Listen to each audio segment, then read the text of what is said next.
Hey guys, welcome back to my shop.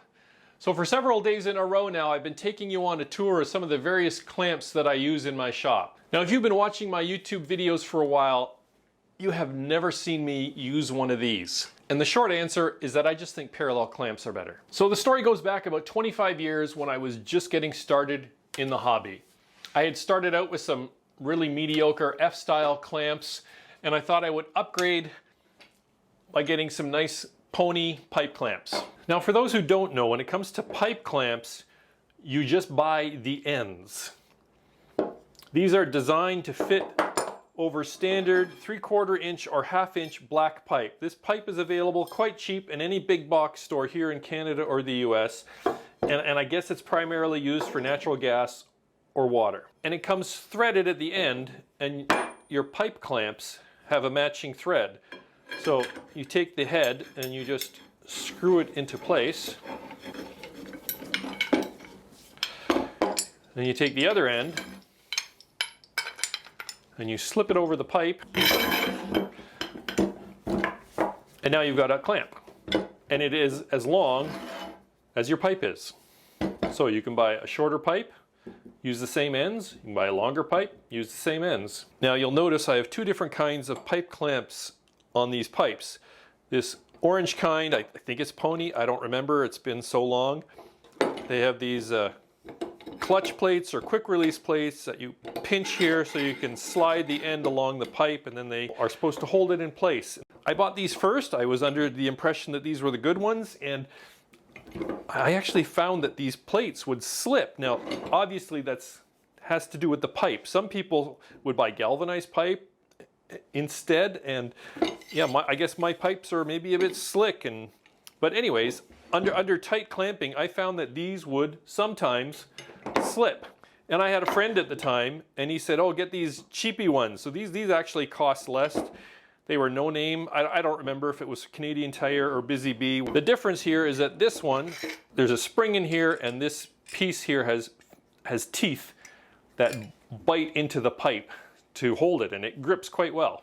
So one well-known problem with pipe clamps is that the black pipe can leave marks on your piece when you're doing a glue up. It reacts with the glue or something, and you'll get these black marks right where the glue line is. Now you can put paper over the pipe, or you can put tape over the pipe, and what some people have done is they've put little like they've cut sections of PVC pipe and they've snapped it into place, and the whole idea then is to raise the board up so that it is not touching the pipe when you're clamping it.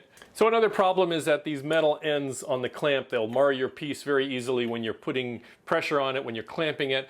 And a very simple solution is some plastic caps. I never had any. I came up with these little pieces of wood. I think I probably read it in a magazine that has a hole in it, slides over the pipe, and then you position it at the end, and you position it at the other one, and you can use that when clamping. It works. It's kind of awkward. Actually, it's very awkward. And of course, these pads are not at all parallel, not guaranteed parallel to each other, so you need to watch out for that. My old pipes are all 3/4 of an inch in size, but you can also get pipe clamp ends that are meant for 1/2 inch pipe. You'll end up with something a bit lighter. Just beware that the thinner pipe will flex easier, so if you have a really long pipe clamp, those are known to bend under pressure. So yeah, that's why I stuck with the 3/4 inch ones, even though they are a fair bit heavier. You can call those major shortcomings or minor shortcomings, but despite that, they do work. You know, they clamp boards. You know, I see dozens of pro shops on YouTube and elsewhere online that have hundreds of pipe clamps that they use. But for myself, once I started buying parallel clamps, I just liked them so much better that that's where I wanted to put my money and efforts. And you know, it's a hobby, so the enjoyment of my hobby counts as well. And it's been like 10 years at least since I've used one of these in a project, maybe even closer to 15. So why do I still have them? Why haven't I gotten rid of them? And it's just laziness. They are stored up in the joists above my head in my basement shop, and they are just out of sight, out of mind. And I always figure, you know, in case I really need them, I've got them, but I don't use them. Okay guys, I think that's it for this one, and that's the end of this series. I've run out of clamps to talk about, so that's the end of clamp week. So why did I do this? And it really comes down to the fact that I just wanted to do something different on my YouTube channel, and I had the idea about clamps, and I thought it would be an interesting challenge to see if I could do a video a day for 5 days on the topic of clamps and have something interesting to say, a story to tell or a technique to share. And it's been an interesting challenge. If you missed any of the other videos, I'll have links to all 4 of the other videos down in the video description below.